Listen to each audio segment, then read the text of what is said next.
Humanities കഫേയുടെ പുതിയൊരു ക്ലാസ്സിലേക്ക് ഏവർക്കും സ്വാഗതം. നമ്മളിപ്പോൾ നോക്കാൻ പോകുന്നത് നമ്മുടെ +2 എക്കണോമിക്സിനകത്ത് മാക്രോയ്ക്കകത്ത് വരുന്ന എന്താ പറയുക മൂന്നാമത്തെ ചാപ്റ്റർ ഉണ്ടല്ലോ, മണി ആൻഡ് ബാങ്കിങ്. ഇപ്പോൾ ഈ ഒരു ചാപ്റ്ററിൽ നിന്ന് ഇമ്പോർട്ടൻ്റ് ആയിട്ട് ചോദിക്കുന്ന ഒരു ടോപ്പിക്കാണ് കൊമേഴ്ഷ്യൽ ബാങ്ക്സിൻ്റെ ഫങ്ഷൻസ് എന്താണെന്നുള്ളത്.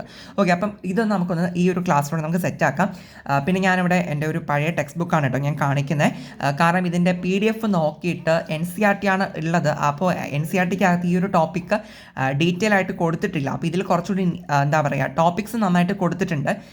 കാണാനായിട്ട് എന്തെങ്കിലും ബുദ്ധിമുട്ടുണ്ടെങ്കിൽ ഒന്ന് ക്ഷമിക്കുക കേട്ടോ. ഞാൻ കാര്യങ്ങൾ കൃത്യമായിട്ട് പറയുന്നുണ്ട്, നിങ്ങൾ ശ്രദ്ധിക്കുക. ഓക്കെ, അപ്പോൾ കൊമേഴ്ഷ്യൽ ബാങ്ക്സ് എന്ന് പറയുമ്പോൾ നമുക്കറിയാം ഡെപ്പോസിറ്റുകൾ സ്വീകരിക്കുകയും ചെയ്യുന്നുണ്ട്. അതുമാത്രമല്ല നമുക്ക് ലോണുകൾ തരുകയും ചെയ്യുന്നുണ്ട്. ഇത്തരത്തിലുള്ള ബാങ്കുകളാണ് നമ്മൾ കൊമേഴ്ഷ്യൽ ബാങ്ക്സ് എന്ന് സിമ്പിളായിട്ട് പറയുന്നത് അല്ലേ. നമ്മുടെ നിക്ഷേപങ്ങൾ സ്വീകരിക്കുന്നു, നമുക്ക് ആവശ്യാനുസരണം ലോണുകൾ പ്രൊവൈഡ് ചെയ്യുകയും ചെയ്യുന്ന ബാങ്കുകളാണ് എന്ത് കൊമേഴ്ഷ്യൽ ബാങ്ക്സ് എന്ന് പറയുന്നത്. ഓക്കെ, ദെൻ ഇതിന് ഫങ്ഷൻസ് ആയിട്ട് പറയുമ്പോൾ പ്രധാനമായിട്ട് നമുക്ക് 3 ഫങ്ഷൻസ് ആയിട്ട് പറയാം. 3ആയിട്ട് തിരിക്കാം ഇതിൻ്റെ ധർമ്മങ്ങൾ. ഓക്കെ, ഒന്നാമത്തേതായി ഇവിടെ കാണുന്നുണ്ട് primary functions. Okay, primary functions ഉണ്ട്. പിന്നെ അതിനകത്താണ് കേട്ടോ ഇത്രയും കാര്യങ്ങൾ വരുന്നത്. പിന്നെ സെക്കൻഡറി ഫങ്ഷൻസ് വരുന്നുണ്ട്. പിന്നെ നമ്മുടെ ഡെവലപ്മെൻറ്റ് ഫങ്ഷൻസും വരുന്നുണ്ട് കേട്ടോ. ഓക്കെ, ഇങ്ങനെ 3 ഫങ്ഷൻസ് ആണ് മെയിനായിട്ട് നമുക്ക് വരുന്നത്. ഓക്കെ, അപ്പോൾ ഈ പ്രൈമറി ഫങ്ഷൻസിനകത്ത് നമുക്ക് കുറച്ച് സബ് ടോപ്പിക്കുകൾ പഠിക്കാനുണ്ട്. എന്തൊക്കെയാണ് പ്രൈമറി ഫങ്ഷൻസ് കൊമേഴ്ഷ്യൽ ബാങ്ക്സിലെ? ഒന്നാമത്തെ ഒരു പ്രൈമറി ഫങ്ഷനാണ് അക്സെപ്റ്റിംഗ് ഡെപ്പോസിറ്റ്. അതായത് ഡെപ്പോസിറ്റുകൾ സ്വീകരിക്കുന്ന, നമ്മൾ പറഞ്ഞതുപോലെ തന്നെ നമ്മുടെ നിക്ഷേപങ്ങൾ സ്വീകരിക്കുക എന്ന് റിസീവ് ചെയ്യുക എന്നുള്ള ഒരു ഫങ്ഷനാണ് മെയിനായിട്ട് വരുന്നത് കൊമേഴ്ഷ്യൽ ബാങ്ക്സിന്. ഓക്കെ, അപ്പോൾ ഏതൊക്കെ ടൈപ്പ് ഓഫ് ഡെപ്പോസിറ്റ് ഉണ്ട്? ഇത് ഇമ്പോർട്ടൻ്റ് ആണ്. സേവിങ്സ് ഡെപ്പോസിറ്റ് ഉണ്ട്, കറണ്ട് ഡെപ്പോസിറ്റ് ഉണ്ട്, പിന്നെ എന്താണ് ഫിക്സ്ഡ് ഡെപ്പോസിറ്റ് ഉണ്ട്. അങ്ങനെ 3 ടൈപ്പ് ഓഫ് ഡെപ്പോസിറ്റ് ആണ്. ഇത് വൺ വേർഡ് ആയിട്ട് നമുക്ക് ചിലപ്പോൾ ചോദിക്കാൻ ചാൻസ് ഉണ്ട്, ഏതൊക്കെ ടൈപ്സ് ഓഫ് ഡെപ്പോസിറ്റ് ഉണ്ട് എന്നുള്ളത്. ഓക്കെ, അപ്പോൾ അതുകൊണ്ട് തന്നെ ഡെപ്പോസിറ്റ് അക്സെപ്റ്റ് ചെയ്യുക എന്നുള്ളതാണ് ഒന്നാമത്തെ മേജർ ഫങ്ഷൻ. ഇനി ഗിവിംഗ് ക്രെഡിറ്റ് ആണ് രണ്ടാമത്തെ ഫങ്ഷൻ. അതായത് ആവശ്യമുള്ളവർക്ക് എന്ത് ചെയ്യുക, ക്രെഡിറ്റ് കൊടുക്കുക, ലോണുകൾ കൊടുക്കുക. മീൻസ് നമുക്ക് അറിയാനുള്ള ഒരു കാര്യമാണല്ലോ ലോണുകൾ നമുക്ക് ബാങ്കിൽ നിന്ന് കിട്ടുന്നത്. ഓക്കെ, അപ്പോൾ ലോണുകൾ കൊടുക്കുന്നത് തന്നെ ക്യാഷ് ക്രെഡിറ്റ് ആയിട്ട് കൊടുക്കാറുണ്ട്, കോൾ ലോൺസ് ആയിട്ട് കൊടുക്കാം, ഓവർ ഡ്രാഫ്റ്റ് ആയിട്ട്. ഇങ്ങനെ പല മെത്തേഡ്സിലൂടെയാണ് നമുക്ക് എന്ത് ചെയ്യുന്നത്, ക്രെഡിറ്റുകൾ അല്ലെങ്കിൽ ലോണുകൾ ബാങ്കുകൾ നമുക്ക് പ്രൊവൈഡ് ചെയ്യുന്നത്. ഓക്കെ, ഇനി മൂന്നാമത്തെ ഫങ്ഷനാണ് ഡിസ്കൗണ്ടിങ് ബിൽസ് ഓഫ് എക്സ്ചേഞ്ച്. അപ്പോൾ ഈ ഒരു ബിൽസ് ഓഫ് എക്സ്ചേഞ്ച് എന്ന് വെച്ചിട്ടുണ്ടെങ്കിൽ എന്താണെന്നറിയോ, that is bill of exchange ഉള്ള ഒരു കസ്റ്റമറിന് ഏതൊരു സമയം ആയിക്കോട്ടെ ബാങ്കുകളെ സമീപിച്ച് കഴിഞ്ഞാൽ അവർക്ക് പൈസ കിട്ടും. ഓക്കെ, അങ്ങനെ ഒരു ഫെസിലിറ്റിയാണ് ഈ ബിൽസ് ഓഫ് എക്സ്ചേഞ്ച് എന്ന് പറയുന്നത്. ഓക്കെ, അപ്പോൾ എനിക്കിപ്പോൾ ബിൽസ് ഓഫ് എക്സ്ചേഞ്ച് ഉണ്ടെന്നുണ്ടെങ്കിൽ എനിക്ക് ഒരു പെട്ടെന്നൊരു അത്യാവശ്യം വരികയാണ് പൈസയ്ക്ക് വേണ്ടിയിട്ട്. അപ്പോൾ ഞാൻ പെട്ടെന്ന് ബാങ്കിൽ പോകുന്നു. അപ്പോൾ അങ്ങനെയെന്നുണ്ടെങ്കിൽ ബാങ്ക് എന്ത് ചെയ്യും, എനിക്കുള്ള ബിൽസ് ഓഫ് എക്സ്ചേഞ്ചിനെ ഡിസ്കൗണ്ട് ചെയ്തിട്ടാണ് എനിക്ക് എമൗണ്ട് തരുന്നത്. ഓക്കെ, അതാണ് ഈ ഒരു ബിൽസ് ഓഫ് എക്സ്ചേഞ്ച്. അത് ആ ഒരു സ്പെഷ്യൽ ഫെസിലിറ്റിയാണ് കേട്ടോ. അപ്പം ഡിസ്കൗണ്ടിങ് ബിൽസ് ഓഫ് എക്സ്ചേഞ്ച് എന്ന് പറയുന്നത് നമ്മുടെ കൊമേഴ്ഷ്യൽ ബാങ്ക്സിൻ്റെ ഒരു ഇമ്പോർട്ടൻറ്റ് ഫങ്ഷനാണ്. നമ്മുടെ പ്രൈമറി ഫങ്ഷൻസിനകത്താണ് വരുന്നത്, ശ്രദ്ധിക്കുക. നാലാമത്തെ ഒരു ഇമ്പോർട്ടൻറ്റ് ഫങ്ഷനാണ് ക്രെഡിറ്റ് ക്രിയേഷൻ. മീൻസ് എന്താണ് പറയുക, ക്രെഡിറ്റുകൾ ഉണ്ടാക്കുക എന്നുള്ളത്. അതെങ്ങനെയാണെന്ന് വെച്ചിട്ടുണ്ടെങ്കിൽ നമുക്കറിയാം, നമുക്ക് എന്തെങ്കിലും ആവശ്യം വരുമ്പോഴാണ് നമുക്ക് ലോൺ എടുക്കാൻ വേണ്ടിയിട്ട് ഇപ്പോൾ ഒരു വ്യക്തി ബാങ്കിനെ സമീപിക്കുകയാണ്. ഓക്കെ, അപ്പോൾ അന്നേരം എന്താ ചെയ്യുക, ബാങ്കുകൾ ഒരു പ്രോപ്പറായിട്ടൊരു സെക്യൂരിറ്റി ബേസിലാണ് എന്ത് ചെയ്യുന്നത്, ലോൺ കൊടുക്കുന്നത്. ഇപ്പോൾ ചിലപ്പോൾ എന്താണ്, ഇപ്പം കേട്ടിട്ടില്ല, നമ്മുടെ വീട് പണയം വെച്ച് ലോൺ എടുക്കാറുണ്ട്, ഈ പ്രോപ്പർട്ടീസ് വസ്തുക്കൾ പണയം വെച്ച് മീൻസ് ലോൺ എടുക്കാറുണ്ട് അല്ലേ. അപ്പോൾ അങ്ങനെ ഒരു പ്രോപ്പർ സെക്യൂരിറ്റി ബേസിലാണ് നമുക്ക് ലോണുകൾ ബാങ്കുകൾ തരുന്നത് അല്ലേ.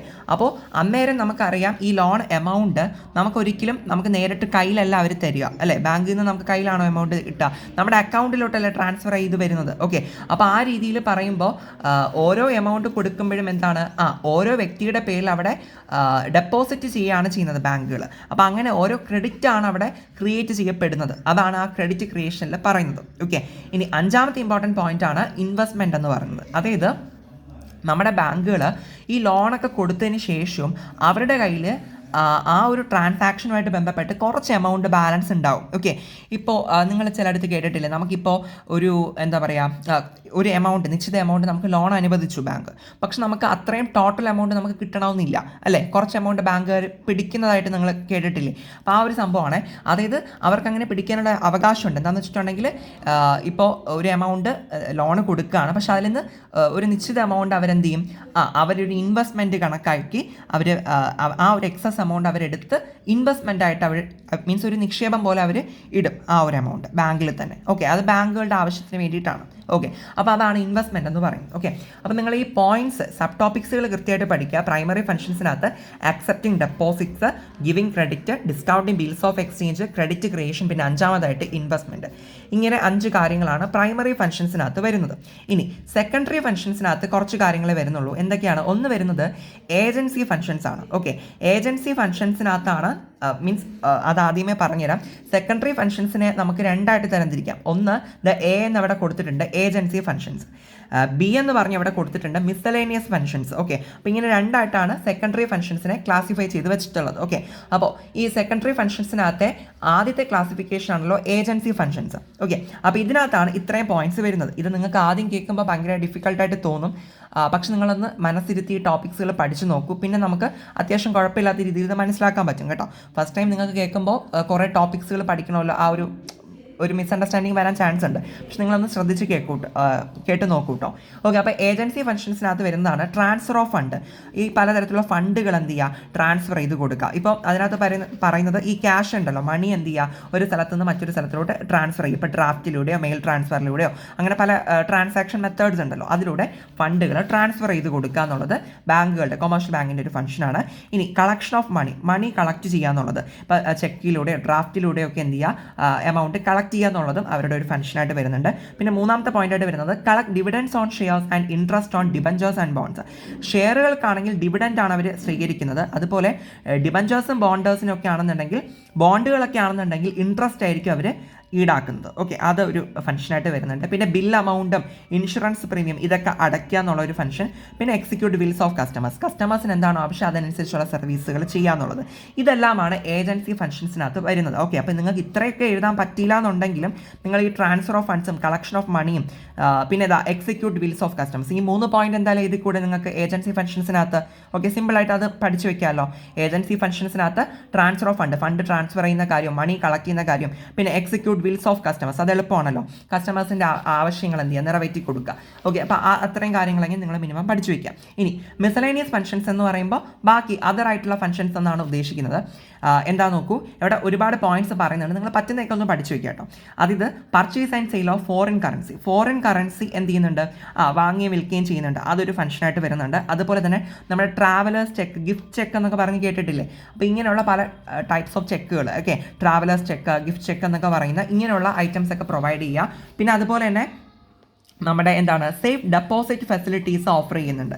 അതിൽ ഈ ലോക്കർ ഫെസിലിറ്റീസ് ഒക്കെ ഉണ്ടല്ലോ ബാങ്കിന്, നമ്മുടെ ഈ ഗോൾഡൊക്കെ വെക്കാൻ വേണ്ടിയിട്ട്, അങ്ങനെയുള്ള സേഫ് ഡെപ്പോസിറ്റ് മീൻസ് സേഫ് ആയിട്ടുള്ള എന്താ പറയുക ഡെപ്പോസിറ്റ് ഫെസിലിറ്റീസ് എന്താണ് ഓഫർ ചെയ്യുക എന്നുള്ളൊരു കാര്യം വരുന്നുണ്ട്. പിന്നെ ലെറ്റേഴ്സ് ഓഫ് ക്രെഡിറ്റ് ഇഷ്യൂ ചെയ്യുന്നുണ്ട്. പിന്നെ നമ്മുടെ ATM card, credit card, debit card ഇതൊക്കെ ഇഷ്യൂ ചെയ്യുന്നത് നമ്മുടെ കൊമേഴ്ഷ്യൽ ബാങ്കുകളാണ്. അതുപോലെ തന്നെ under writing of financial securities, എന്താ പറയുക ധനപരമായിട്ടുള്ള പല സെക്യൂരിറ്റീസ് ഉണ്ടല്ലോ, ഇതൊക്കെ എഴുതി തള്ളുക എന്നുള്ളൊരു കാര്യമാണ് അവിടെ വരുന്നത്. പിന്നെ ടെലി ബാങ്കിങ്, ഇൻ്റർനെറ്റ് ബാങ്കിങ്. അപ്പോൾ ഇങ്ങനെ ഒരു 8 പോയിന്റ്സോളം നമ്മുടെ മിസലേനിയസ് ഫങ്ഷൻസിനകത്ത് കൊടുത്തിട്ടുണ്ട്. നിങ്ങൾക്ക് പറ്റുന്ന പോലെ ഈസി ആയിട്ടുള്ള പോയിന്റ്സ് ഫിഗർ ഔട്ട് ചെയ്ത് പഠിച്ചു വയ്ക്കുക കേട്ടോ. പറ്റുന്ന പോലെ നിങ്ങൾ ഒരു 5 പോയിന്റ്സ് എങ്കിലും മിനിമം പഠിച്ചാൽ മതിയാവും. ഓക്കെ, കാരണം എല്ലാം ഓർത്തിരിക്കാൻ പറ്റണമെന്നില്ല, ഒരു 5 പോയിന്റ്സ് എങ്കിലും ജസ്റ്റ് ഒന്ന് പഠിച്ചു വയ്ക്കുക. ഇനി മൂന്നാമത്തെ ഫംഗ്ഷനാണ് ഡെവലപ്മെൻറ്റ് ഫംഗ്ഷൻസ്. ഇത് ഈസിയാണ്. എന്താണ്, വീക്കർ സെക്ഷൻസിനൊക്കെ ലോൺ കൊടുക്കുക. അതായത് കുറഞ്ഞ പലിശ നിരക്കിൽ എന്താണ് സമൂഹത്തിൽ എന്താണ് വീക്കറായിട്ടുള്ള ആൾക്കാരുണ്ടല്ലോ, മീൻസ് ഫിനാൻഷ്യലി പിന്നിലോട്ട് നിൽക്കുന്നവരാവാം, അങ്ങനെയുള്ള സെക്ഷൻസിന് എന്ത് ചെയ്യുക, ലോണുകൾ കൊടുക്കുക എന്നുള്ളത്. എന്നാൽ ഇൻട്രസ്റ്റ് റേറ്റ് കുറച്ചുകൊണ്ട് ആ രീതിയിൽ ലോണുകൾ കൊടുക്കുക. പിന്നെ അൺഎംപ്ലോയിഡ് ആയിട്ടുള്ള ആൾക്കാർക്ക്, അതായത് ജോലി ഇല്ലാത്തവർക്ക് എന്ത് ചെയ്യുക, എംപ്ലോയ്മെൻറ്റ് കിട്ടുന്നതിന് ആവശ്യമായിട്ടുള്ള ലോണുകൾ കൊടുക്കുക. ഓക്കെ, ഇപ്പം എന്തെങ്കിലും ബിസിനസ് സ്റ്റാർട്ട് ചെയ്യുന്നതിനോ അങ്ങനെ എന്തെങ്കിലും ലെവലിൽ, ഓക്കെ, അപ്പോൾ അതായത് ജോലി ഇല്ലാത്തവർക്ക് എന്ത് ചെയ്യുക, ജോലി കണ്ടുപിടിക്കുന്നതിന് ആവശ്യമായിട്ടുള്ള ലോണുകൾ പ്രൊവൈഡ് ചെയ്യുക. അത്രയേ ഉള്ളൂ സിമ്പിളായിട്ട്. പിന്നെ ലോൺസ് ഫോർ പ്രയോറിറ്റി സെക്ടർ, അതായത് മുൻഗണനയുള്ള വിഭാഗങ്ങൾക്ക്, പ്രയോറിറ്റി കൂടുതലുള്ള ആൾക്കാർക്ക് എന്ത് ചെയ്യുക, ലോണുകൾ കൊടുക്കുക. ഇത്രയും 3 ഫങ്ഷൻസാണ് ഡെവലപ്മെൻറ്റ് ഫങ്ഷൻസിനകത്ത് വരുന്നത്. അപ്പോൾ നമുക്ക് ഒന്നുകൂടി ജസ്റ്റ് ഒന്ന് പറഞ്ഞു തരാം എന്താണെന്നുള്ളത്. നിങ്ങൾക്ക് ഞാൻ പറയട്ടെ, ഇത് ആദ്യം നിങ്ങൾക്ക് പഠിക്കുമ്പോൾ ഡിഫിക്കൽട്ടായിട്ട് തോന്നാം, പക്ഷെ നിങ്ങൾക്ക് എക്സ്പ്ലനേഷൻ കൂടുതലായിട്ട് എഴുതാൻ അറിയത്തില്ലെങ്കിലും ഈ പറയുന്ന സബ് ടോപ്പിക്കുകൾ നിങ്ങളൊന്ന് പഠിച്ചു വെക്കണം കേട്ടോ. അത്രയും ചെയ്താൽ മതിയാവും. ഇപ്പോൾ കൊമേഴ്ഷ്യൽ ബാങ്ക്സ് എന്ന് പറയുമ്പോൾ 3 ഫങ്ഷൻസ് ആണ്. 3ആയിട്ട് നമുക്ക് ഫങ്ഷൻസിനെ ക്ലാസിഫൈ ചെയ്യാം. Primary functions, secondary functions, development functions. Okay, primary ഫങ്ഷൻസിനകത്ത് 5 കാര്യങ്ങൾ പറയുന്നുണ്ട്. ഈ 5 സബ് ടോപ്പിക്സുകളെങ്കിലും നിങ്ങൾ പേരുകളെങ്കിലും പഠിച്ചു വെക്കുക കേട്ടോ.